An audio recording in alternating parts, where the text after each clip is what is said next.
other like a couple of cage fighters. And in a house of healing, no less. Revolting. Let's back up a little and see if we can't figure out what went wrong, shall we? So you've been taking your meds regularly, right? Oh yeah, every day, like clockwork. Any side effects? Nope, it's all good. And you've been practicing safe sex. Totally safe. Oh, excuse me. Dr. Hudson? Hey, baby. Yeah. No, it's good. What's up? Yeah, I'm gonna have to call you back, okay? All right, bye. So, where were we? Oops. Hello? Roger! How was Barbados, man? Yeah? Hey, look, I'm with a patient. You want to do lunch later on in the week? Well, let me check my book. I'm gonna have to call you back. Yeah, all right. You know, doctor, I feel like you're not giving me your full attention here. Nonsense. So, are you taking your meds regularly? You just asked me that question. Okay, then, any side effects? Are you texting down there? No. Sure you are. Give me that. No. Give me the phone. Sit down. This is unacceptable. Nurse! Give me the phone. Nurse! Security! I'm dialing 911. I'm dialing. This did not have to happen. Fact is, communication has to be a two-way street. It's about respect. And in this case, respect means giving your undivided attention and telling your doctor the truth instead of what you think he wants to hear. Now let's see if we can put that into practice. Well, I did miss a couple of doses this month. Actually, 4 on account of the diarrhea. It's really bad sometimes. We'll see what we can do about your GI problems. Now, what about sex? You playing it safe? Sure, every time. Almost. Okay, we're gonna have to work on that. Don't I know it? Excuse me. I'm sorry about that. Hey, life's full of distractions. Don't I know it? Now this could be the beginning of a beautiful partnership. See, with HIV/AIDS, care and treatments can be complicated. So total cooperation between patients and caregivers is absolutely essential. And that's true not just with doctors, but with pharmacists, case managers, and nurses. Okay, I'll explain it one more time. Your doctor wants you to take the blue tablet twice a day with water, and the peach color tablet twice a day with a large gel capsule with food or around a meal, and the white pill 1 a day, Monday, Wednesday, Friday. Now, do you think you can handle that? No. Why not? Because it's too complicated, and because I don't like the way you talk to me. Oh, so you'd rather get sick and die than follow your doctor's instructions. Well, at least I won't have to put up with your attitude anymore. I've got an attitude. What about your attitude? My attitude? Yeah, the one that says that your time is so much more important than anyone else's, which is why you always show up here late when you bother to show up at all. Now, what I'm detecting here is a serious lack of consideration on both sides. This patient needs to realize that a busy clinic has a schedule to keep, and this nurse would be well advised to explain not just what his patient needs to do, but why. Hey, I've got an idea. Hop on out there. Okay, now this is time, and this is the amount of medication that you're taking. Now, every time you take your meds, your ability to fight off the virus goes up, like this, and then it falls off. Another dose, it goes up, and it goes down. What we want to do is keep you right here, in this zone. But every time you miss a dose, this gap opens down here, see?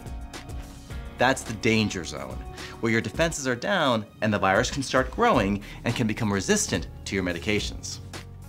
And that's why it's so important to always take your meds as prescribed all the time. Now, get the picture? Well, how come you never told me this before?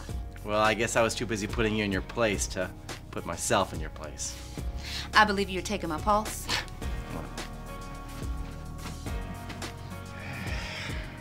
Hey, Maybe if I get me one of those, I'd make it here on time. Well, 20 bucks at Target. I paid a little more than that, but mine has a kitty. Now, another important member of your healthcare team is your pharmacist. They can do a lot more than just fill prescriptions. And just like with other providers, the way to get the most out of your time with them is through open, honest dialogue. Mr. Dawson, Brian Dawson, your prescriptions are ready. Oh, Mr. Dawson, I know your partner. He wears such beautiful shirts. Don't you two own that cute little antique shop? Please, can I just have the pills? Not so fast. Do you know how to take your HIV medications? Is there some place we can talk in private? Now, come on. All pharmacies are required to have a private consultation room. Why? Because not everybody needs to know everybody else's business. I'm sorry. Sometimes I could be a little too much. Here, let me have your coat. Now, do you understand why these meds were prescribed? I guess because I'm HIV positive. And did your doctor tell you how to take them? Yes, but I'm still not real clear. And do you know what side effects to expect? I don't think we talked about that. Brian, you need to stand up for yourself. I kind of have a problem with that. Well, you are gonna have a bigger problem if you don't. Now, next time, take a list of questions you want to ask, and don't leave the room till you get all the answers. Remember, you and your doctor should be partners, and that goes for all your providers. It's a team effort. In that case, since you are a member of my team, do you think you could be a little bit more sensitive to my privacy in the future? Absolutely. My bad. Now, here is a chart so you can identify which pills you're taking, and let's make sure you know what to take, when, and how.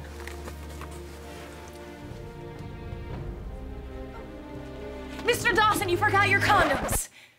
She's gonna need a little more work. For a lot of people with HIV/AIDS, the main person who keeps everything together is their case manager. These professionals can help you out in all sorts of ways. But remember, they're only human, and sometimes they can get overwhelmed, same as you. Don't abandon me, Rosa. Nobody's abandoning you. All I'm saying is I've been your case manager for almost a year, and you've been clean for 6 months. You're a smart guy. It's really time you start believing in yourself. But I can't make it on my own. I'm not asking you to. I'll be here whenever you hit a snag, and I'm gonna give you all the information you need.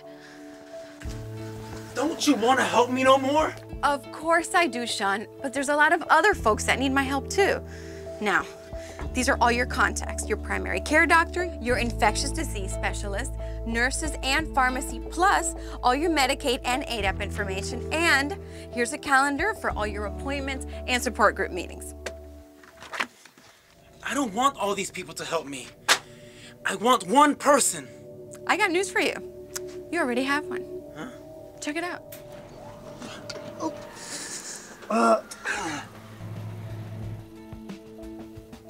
Tough love? Maybe, but it's for his own good. If we don't learn to believe in ourselves, we'll never take charge of our health, let alone our life. Hey, how's it going, my friend? Going good, man. Hey, my viral load is lower, and my CD4 count is higher. And I haven't missed a dose in over 3 weeks. I'm so proud of you.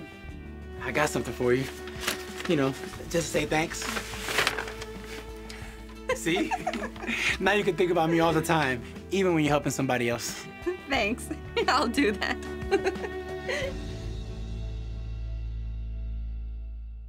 When you think about it, successful relationships between patients and providers boil down to communication, cooperation, and above all, respect.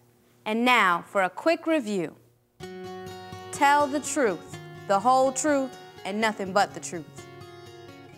Whoever you're dealing with, give them your full attention and make sure they give you theirs. Keep your appointments and be on time. It's good for you and for the people who take care of you. Knowledge is power. The whys can be just as important as the hows.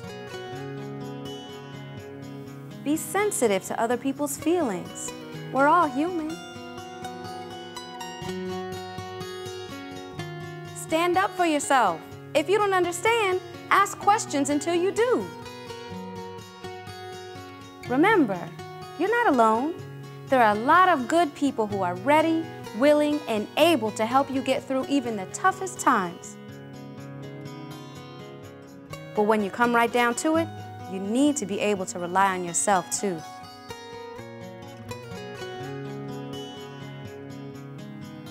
It really is that simple. Communication, cooperation, and respect.